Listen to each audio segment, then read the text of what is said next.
அந்நியமில் அன்பு செய்வன்னோன் அருணாச்சலாவேகும் இன்புருவா முன்னியாண்டே.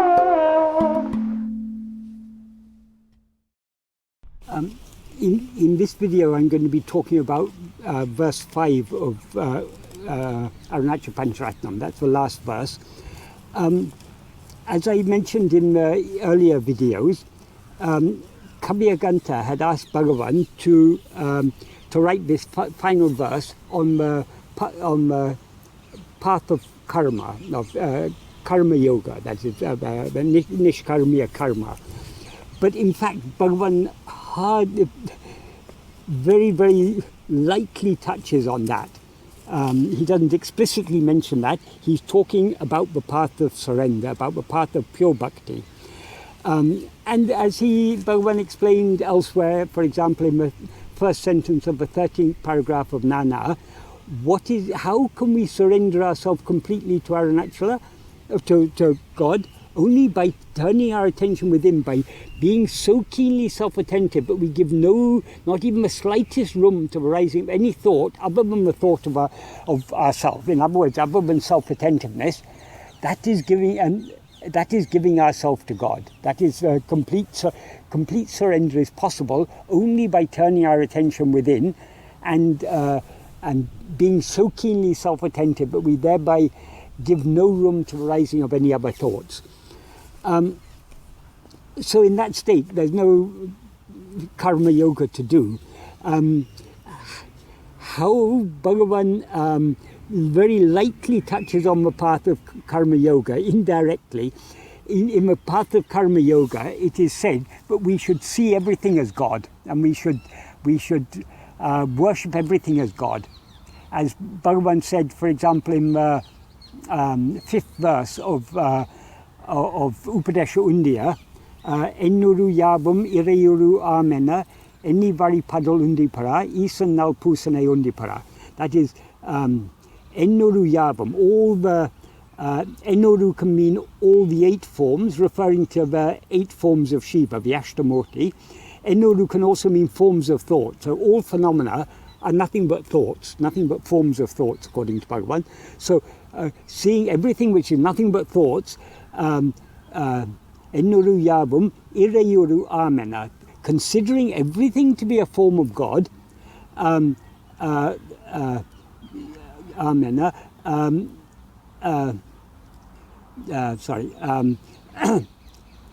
Ennuru Yabum Ireyuru Amena, Enni Vari Padal. So considering everything to be a form of God and thereby worshipping everything considering it to be a form of God, that is good worship of God.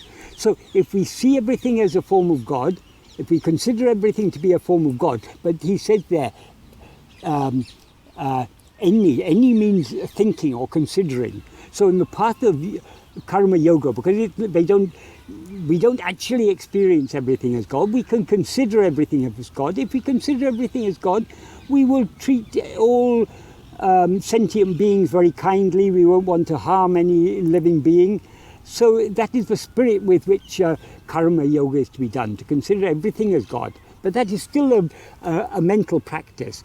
But what Bhagavan is talking about here is something much deeper. He's talking about actually seeing, actually experiencing and loving everything as Arunachala. So we must actually experience everything as Arunachala in order to love everything as Arunachala. So that's what Bhagavan is saying here, talking about here. So it's touching upon karma yoga only in a very indirect way. What he's talking about here is pure bhakti and surrender. He begins, this is the Sanskrit version I'll read first, but in both of them he begins with surrender. Tvāyarpita manasā, that means by the mind which is surrendered to you. In Tamil he says, Unidattil Opuvita ullata, by the mind which is offered to you, which is surrendered to you. So that is the starting point. So when the mind is surrendered to God, we've already bypassed the need for any karma yoga. So by the mind which is surrendered to you, tvām paśyan, seeing you by a mind that is surrendered to you. So when the mind is surrendered to God, we don't see anything other than God. That is, as Bhagavan said, in order to surrender the mind to God, we have to be so keenly self-attentive that we give no room to the rising of any other thought. So if our mind is wholly absorbed in Atmachintana, in self-attentiveness, we don't see anything other than Arunachala. We don't see anything other than God. And the mind is thereby surrendered. So only when the mind is so completely surrendered that we see nothing other than God, that is the condition Bhagavan starts with in this verse. So, tvayyarpita manasā tvām paśyan, seeing you by a mind that is surrendered to you. So that is the precondition. Then the main thing he says is sarvam tava ākṛtitayā satatam bhajatē'nanya. Bhajate. That means one who always, without otherness, lovingly adores everything as your form. Sarvam means everything. Tava means your.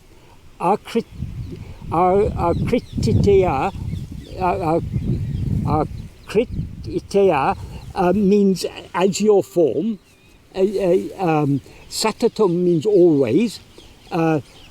Bhajate means worshipping or adoring. Ananya prītyā. Ananya prītyā. Ananya means what is not other. Prītyā means love. So with love, but for not another. That is with otherless love. That is loving you as nothing. Who without a sense of otherness, lovingly adores everything lovingly as your form. By that,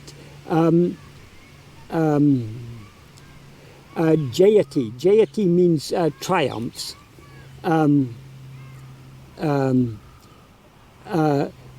Tvayi sukhē magnaḥ.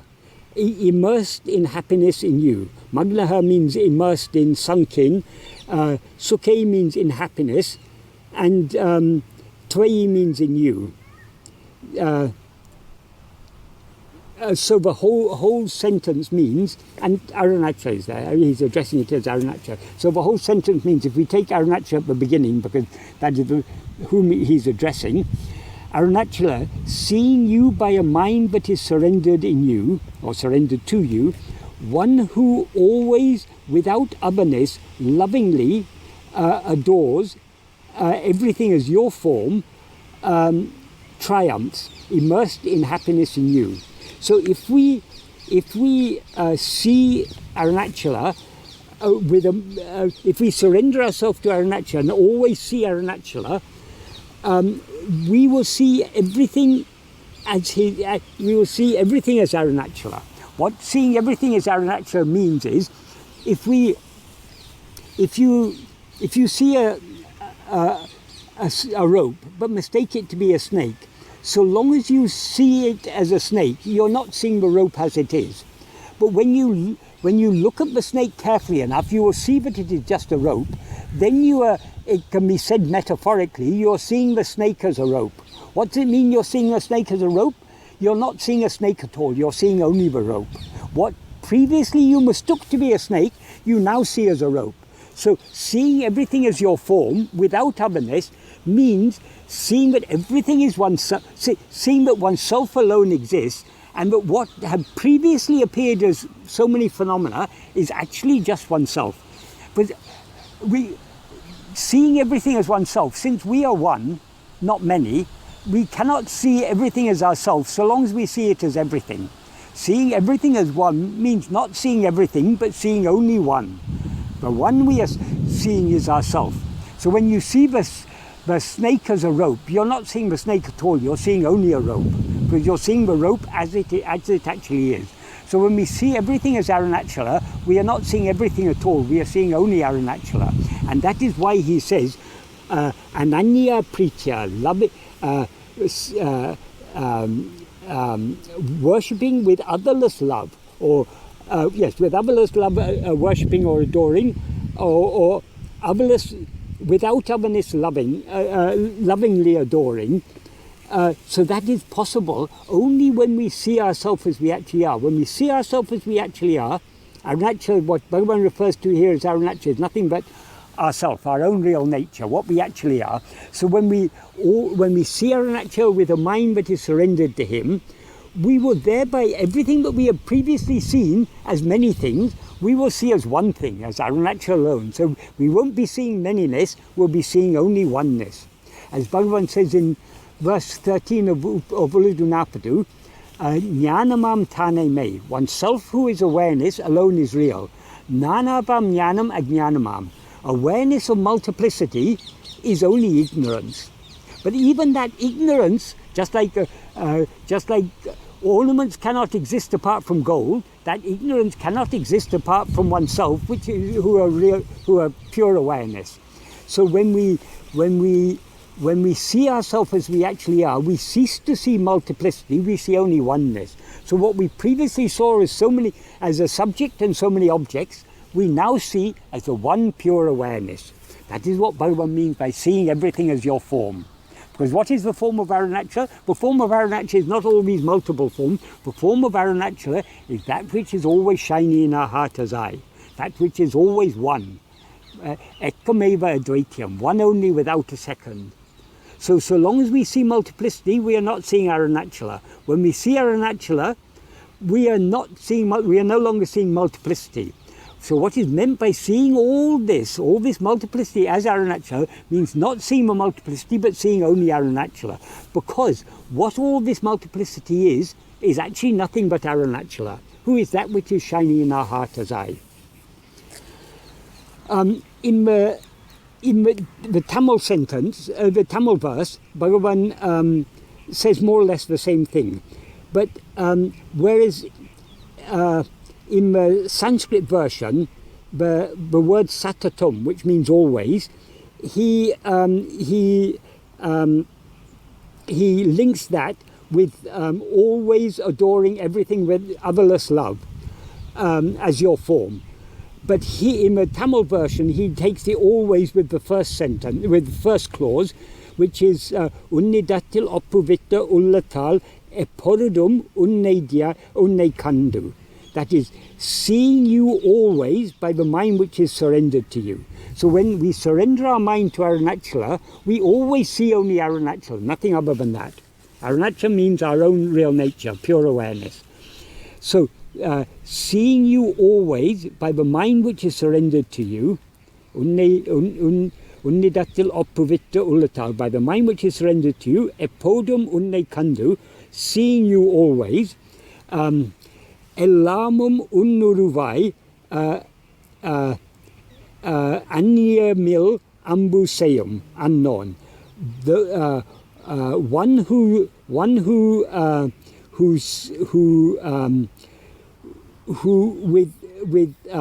with anya mil ambu, that's with otherless love, the one who otherlessly loves everything as your form, who without a sense of otherness loves everything as your form, without otherness loves everything as your form, Arunachala Velhum triumphs, Arunachala, such a one triumphs. Imburuvam Unnilande. Ande means drowning or merging Unnil in you, who are the form of love. So the whole sentence means, Arunachala, seeing you always by a mind that is surrendered to you, one who without otherness loves everything as your form or your nature, triumphs, drowning in you who are the form of bliss, the form of happiness. So in order to drown and become one with happiness, we need to see Arunachala always. And to see Arunachala always, we need to surrender ourselves wholly to him. So long as we exist as a separate entity, we are not seeing Arunachala as he is. To see Arunachala as he is, we need to surrender wholly to him. then we will see Arunachala as our own self, as pure awareness. And when we see Arunachala as pure awareness, we will thereby love everything. What is that everything we will love? The only thing that actually exists is Arunachala. Nothing other than Arunachala, pure awareness, actually exists. So loving everything as your form, we will love pure awareness as pure awareness, because what we now take to be otherness is actually nothing but pure awareness. When we know ourselves as we actually are, when we experience ourselves as pure awareness, we will see that there is no otherness. There is nothing other than ourself. There is only ourself. So in that state, everything is only ourself. There is no everything, no many things. There's only one thing.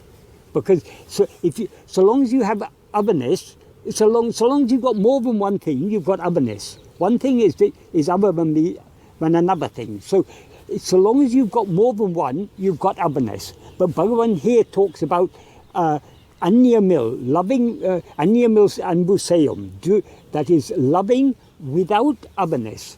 And in the Sanskrit verse also he says bhajatē'nanya prītyā, that is that is adoring everything without a sense of otherness. So there is no otherness, only in the state of oneness, in the state of ekkameva advaityam, one only without a second.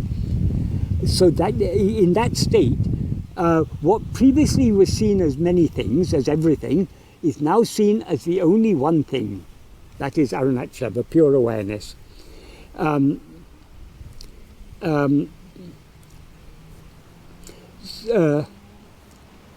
So in Sanskrit he talks about adoring or worshipping everything with otherless love, or that is ananya prītyā is an adverb to bhajate. So adoring everything else with lovingly adoring everything else without otherness. We can take it. In Tamil he just talks about loving without otherness, loving everything without otherness as your form. So how can we love everything as a form of Arunachala? Only when we know Arunachala as it is, as one without a second, then we will see everything as Arunachala, because there's no everything, there's only Arunachala.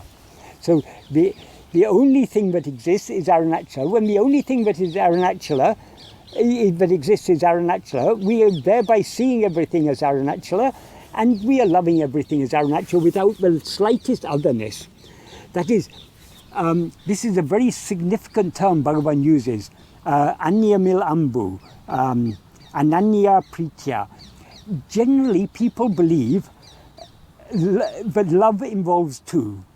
But one person loves another person. It's only where you have two that love is possible. That is the general assumption. But if we think a bit deeply, what is the one thing we love above all other things? We love ourselves. So the fullest love is the love that we have for ourselves. And Bhagavan says, self-love alone is true love. But even when we love other things, why do we love other things? Because we think they make us happy. If we love our parents, our husband or wife or our children, we love them so long as they make us happy. When they begin to make us unhappy, our love for them diminishes. So we love whatever makes us happy. As Bhagavan says in this is very important here to consider what Bhagavan says in the first paragraph of Nana.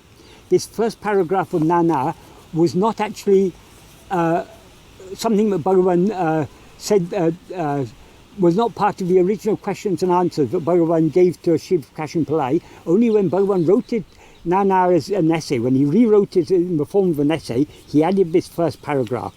What he says in this first paragraph is, Sakala jivagalam dukamembadindri epodam sukamai irka virumbadalam. Since all sentient beings, all jivas, like to be happy, like to be always happy, without what is called misery, without any misery, yavakum tan iditilaye parama priyam irupadalam. since the greatest love, the supreme love, the highest love, the greatest love, exists only for oneself. That is, we all love ourselves above all other things. Prītyā sukhē karanam. Since happiness alone is the cause of love, that is, we only love those things which we think have the potential to make us happy. If they cease to make us happy, or if we understand they can never make us happy, our love for them diminishes. But the one thing we always love is ourselves. Why? Because happiness is our real nature. That is the implication here. So, the three since clauses. Since everyone wants to be happy without what is called misery, since for everyone has greatest love for themselves, and since happiness alone is the cause of love, the implication therefore is that happiness is our real nature. Manamatra nidrayal dinam anubhavikum tan subhavamana achukate adaya. In order to attain that happiness, which is one's own swabhava, one's own real nature, manamatra nidrayal dinam anubhavikum, which one experiences every day in sleep, which is devoid of mind. In sleep there's no mind, there's only pure awareness, there's only our fundamental awareness, I am. So in that state we experience happiness. That's another reason why happiness is our own real nature. So to attain that happiness, tanne tan aridal vendam, it's necessary for oneself to know oneself. We have to know ourselves in order to experience that happiness. Adhikku nana enam jnana vicharame mukhya sadhanam. For that, the awareness investigation, who am I, is the principal means. So here Bhagavan is saying the cause of love is happiness, and we all have the greatest love for ourselves. So the greatest love is not the love that we have for others, because we have love for others only to the extent to which we think they contribute to our happiness. The greatest love we have for ourselves, because we ourselves alone are happiness. So the pure love, according to Bhagavan, is anya mil ambu, love that knows no other. That is love, pure love for oneself. But not oneself as a person, not oneself as the limited form that one seems to be, love for oneself as one actually is. That is, when one has completely surrendered oneself, that is mind or ego, and thereby seeing oneself as one actually is, that one will learn what true otherless love is, when our love becomes all-embracing. So that is the meaning of this fifth verse. Before I finish this video, I'll just conclude with mentioning a verse that was written as a concluding verse for these five. The original Sanskrit verse was composed by a devotee called Devarata, and when Bhagavan wrote it in Tamil, according to some versions, Bhagavan translated Devarata's verse into Tamil. I think that's most likely to be true, but according to some accounts, it was another devotee called Ishwaraswami who wrote the Tamil version of this. Whichever is the case, it doesn't really matter. But I'll just quickly go through the meaning of this verse. The Sanskrit version is Srimad Ramana Mahashaya Darshanam Arunachala Devagira Panchakamariya Gito Ratnam Tvidam Upanishadam Hi. That means these, the five verses of Arunachala, that is idam. Idam means these or this, but it's referring to five, so these. The five verses of Arunachala, the five verses in praise of Arunachala, which are a revelation of Srimad Ramana Mahashaya. Srimad Ramana Mahashaya Darshanam. Darshanam means seeing, but it's used here in the sense of revelation, because the rishis were supposed to be those who had seen higher truths, and they thereby revealed them through the Vedas. So these five verses are what Bhagavan has seen and revealed. How has he revealed it? Devagira Arya Gita, by means of Sanskrit in Arya Gita. Arya Gita is simply the meter in which he composed it. And the main part of this sentence is, Ratnam, these 5 gems are indeed Upanishadic gems. Ratnam, Twidam Upanishadam hi. They are gems of Upanishad. So what Devarata is saying here is that these 5 verses are themselves a great Upanishad. Upanishads are those parts of the Vedas, but in which that express the teachings of Vedanta, of Advaita.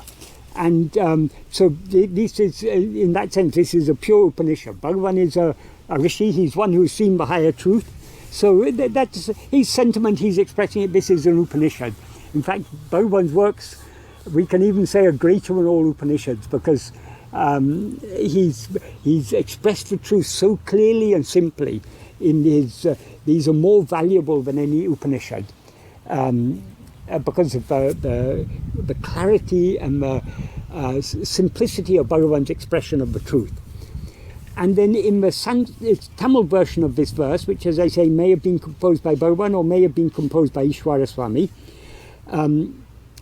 but it's very much got the feel of a verse by Bhagavan, because he begins by saying, whereas Devarata said Srimad Ramana Mahashaya, using the term Maharshi and using the title Srimad, Bhagavan says very simply, Arunagiri Ramanam. Bhagavan always identifies him, Ramana and Arunachala are one and the same. So Arunagiri Ramanan, Arya Tilkanda, who saw in Sanskrit, saw here means he composed, he revealed in Sanskrit, who saw in Sanskrit, that said, Srimad Ramana Maharshi, Arya Tilkanda, Aru Mare Anta.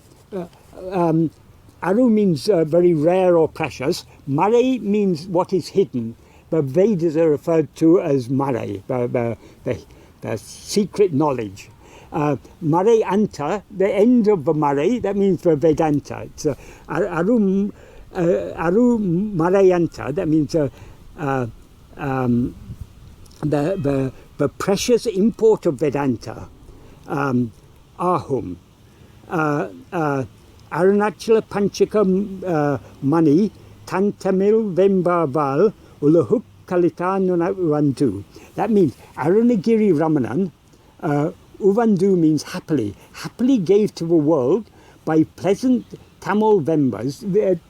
In the meter in which Bhagavan composed it in Tamil is the Vemba meter. By pleasant Tamil Vembas, the 5 verse gems to Arunachala, which are the precious import of Vedanta, which he revealed in Sanskrit.